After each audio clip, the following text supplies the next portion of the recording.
नेपाल परिचय विशेष गरेर शिक्षक सेवा, बिनी, प्रास, लोकसेवाको जुन कुनै फिल्डमा पनि आवश्यक पर्ने नेपालको आधिकारिक दस्तावेज मैले लिएर तपाईहरुमा आज उपस्थित भएको छु।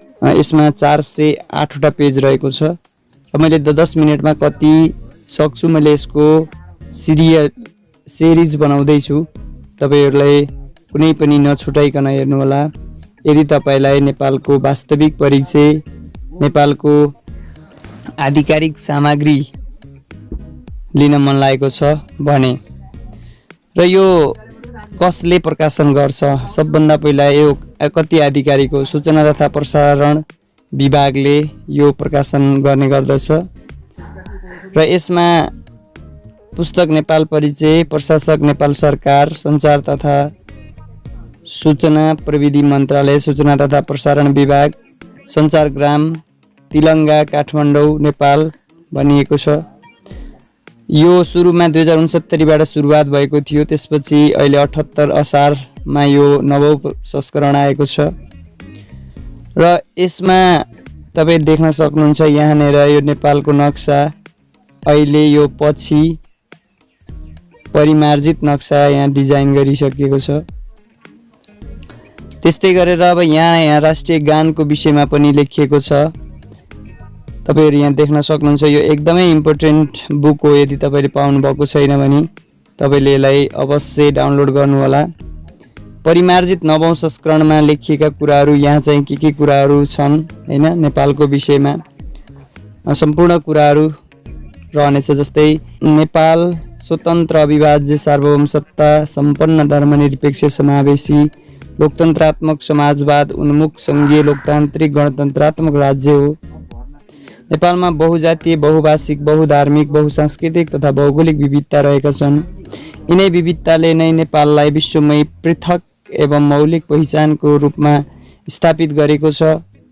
विश्वमा नेपाल सगरमाथाको देश, गौतम बुद्धको देश, वीरहरूको देश, शान्तिको भूमि, मन्दिरै मन्दिरको देशका नामले पनि चिनिन्छ। विश्व सम्पदा सूचीमा नेपालका 10 स्थान समावेश छन्। ती ऐतिहासिक, सांस्कृतिक, पर्यटकीय, राष्ट्रिय निकुञ्ज अन्तर्गतका सम्पदा हुन्। नेपाल एक विविधताले भरिपूर्ण सुन्दर देश हो। नेपालमा हिमाल, पहाड र तराईको भौगोलिक सम्मिश्रण छ भने संस्कृतिमा पनि उत्तिकै विविधता छ। तथापि विविधतामा एकता छ। समयक्रमसँगै नेपालको राजनीतिक, प्रशासनिक, आर्थिक, सामाजिक आदि पक्षहरूमा परिवर्तन र सुधार हुँदै गएको र नेपालको स्वाधीनता, भौगोलिक अखण्डता र राष्ट्रिय एकता थप मजबुत भएकोले नागरिक हक हितको रक्षा मार्फत समृद्ध नेपाल, सुखी नेपालीको राष्ट्रिय आकांक्षामा हासिल गर्नमा योगदान पुगेको छ।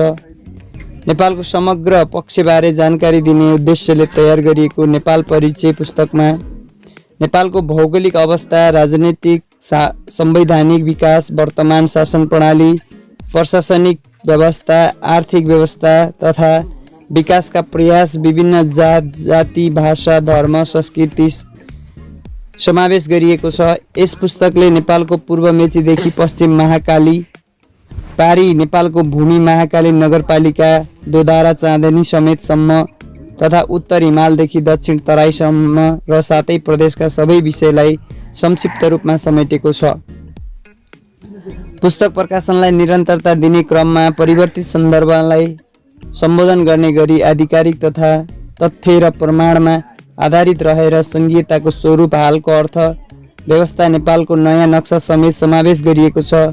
प्रस्तुतिलाई सकेसम्म स्रोतमा आधारित बनाउँदै सरल, सटीक र सिलसिलेवार रूपमा प्रस्तुत गर्ने प्रयास गरिएको छ। यसले नेपालका सम्बन्धमा जानकारी राख्न चाहने स्वदेशी तथा विदेशी व्यक्तिहरूलाई महत्त्वपूर्ण योगदान गर्नेछ भन्ने अभिलाषा लिएको छु। हालै विश्वव्यापी महामारीको रूपमा फैलिएको कोरोना रोगको प्रभाव नेपालको आर्थिक, सामाजिक लगायत सबै पक्षमा प्रत्यक्ष अप्रत्यक्ष रूपमा प्रभाव पारेको छ। यस असहज परिस्थितिमा पनि नेपाल परिचय प्रकाशन गर्न सफल भएका छौँ। पुस्तकलाई स्तरीय र विश्वसनीय बनाउने प्रयास गर्दा गर्दै पनि केही कमजोरीहरू रहेका हुन सक्छन्। ती कमी कमजोरीहरू पाठक वर्गहरूमा अमूल्य सुझाव, सल्लाहहरू उपलब्ध गराई यस पुस्तकको आगामी संस्करणलाई थप गुणस्तरीय बनाउन सबैबाट सहयोगको अपेक्षा गर्दछु। यस संस्करणको नेपाल परिचय प्रकाशन गर्ने सिलसिलामा रचनात्मक सुझाव प्रदान गर्नुहुने माननीय सञ्चार तथा सूचना प्रविधि मन्त्रालय नयन कला थापाज्यू, सञ्चार तथा सूचना प्रविधि मन्त्रालयका सचिव श्रीमान हरिप्रसाद बस्यालज्यू प्रति आभार प्रकट गर्दछु। पुस्तक तयार गर्ने सन्दर्भमा भाषा तथा विषयवस्तु सम्पादन गर्नुहुने पाठ्यक्रम विकास केन्द्रका निर्देशक गणेश प्रसाद भट्टराई, विभागका निर्देशक भरत गौतम, सुदीप भट्टराई र सुमन बज्राचार्य, शाखा अधिकृतहरू लक्ष्मी दुरा, बसन्त बहादुर खत्री र केशवराज शर्मा, सुमन भट्टराई इन्जिनियर, मनिषा शर्मा, कृष्ण झा, नासु, रञ्जना कुमारी दाहाल, लेखापाल सञ्जय दाहाल, खरिदारहरू दिनेश पाण्डे र वीरबहादुर सुनवार, अधिकार बुढा प्रेम प्रकाश केसी लगायत विभागका सम्पूर्ण कर्मचारीहरूलाई धन्यवाद दिन चाहन्छु। नेपाल परिचय पुस्तक तयारका लागि फोटो व्यवस्थापन गर्नुहुने छविकार प्रवीण श्रेष्ठ, कम्प्युटर सेटिङ सम्बन्धी कार्य गर्नुहुने कम्प्युटर अपरेटरहरू खगेन्द्र कार्की र सुभाष राईलाई धन्यवाद दिन चाहन्छु। साथै समयमा नै पुस्तक छपाई गरी उपलब्ध गराउनुहुने मुद्रण विभागलाई समेत धन्यवाद दिन चाहन्छु। गोगन बहादुर हमाल, महानिर्देशक सूचना तथा प्रसारण विभाग। यसको परिच्छेद 1 मा नेपालको भौगोलिक परिचय रहेको छ। आज हामी 1.1 मात्रै छलफल गर्नेछौँ। यसलाई म कन्टिन्यू गर्नेछु। तपाईहरूले यदि चाहना गर्नुभयो भने यस लेख्नु होला कमेन्ट बक्समा। आज म सिधै 1.1 को भौगोलिक अवस्थितिमा जाँदैछु। यसको परिच्छेदहरू 11 वटा रहेको छ। यो पहिलो परिच्छेदमा नेपालको भौगोलिक परिचय रहेको छ। यसलाई कपीमा उतार्नु होला, स्क्रिनशट राख्नु होला, अडियो भिडियो अफलाइन डाउनलोड गर्नु होला। तपाईहरूलाई धेरै नै सहज हुनेछ। भौगोलिक अवस्थिति। नेपाल दक्षिण एसियामा अवस्थित भूपरिवेष्टित मुलुक हो। नेपाल 26 डिग्री 22 मिनेटदेखि 30 डिग्री 27 मिनेट उत्तरी अक्षांश र 80 डिग्री 4 मिनेटदेखि 88 डिग्री 12 मिनेट पूर्वी देशान्तरसम्म फैलिएको छ। नेपालले विश्वको कुल भूभागको 0.03% र एसिया महादेशको 0.3% र दक्षिण एसियाको 2.82% भूभाग ओगटेको छ। नेपाल एसियाका दुई विशाल मुलुकहरू भारत र चीनको बीचमा पर्दछ। यो समुद्र बङ्गालको खाडीदेखि करिब 1127 किलोमिटर टाढा छ। क्षेत्रफल 1,47,181 वर्ग किलोमिटर अर्थात् 56,827 वर्ग माइल छ। नेपालको पूर्व पश्चिम लम्बाइ 885 किलोमिटर र उत्तर दक्षिण चौडाइ 193 किलोमिटर रहेको छ। यसको दक्षिणमा भारतको बिहार र उत्तर प्रदेश राज्य, पश्चिममा भारतको उत्तराखण्ड राज्य, पूर्वमा पश्चिम बङ्गाल, सिक्किम राज्य र उत्तरतर्फ चीनको स्वशासित क्षेत्र तिब्बत पर्दछ। नेपालको प्रमाणिक समय दोलखा जिल्लामा पर्ने गौरीशङ्कर हिमाललाई काटेर गएको 86 डिग्री 15 मिनेट पूर्वी देशान्तरलाई आधार मानि निर्धारण गरिएको छ। नेपालको समय ग्रिनविच मानक समयभन्दा 5 घण्टा 45 मिनेट छिटो छ।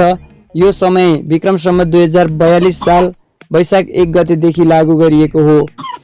विश्वका 8000 मिटर भन्दा अग्ला 14 चुचुराहरू मध्ये नेपालमा 8 वटा पर्दछन्।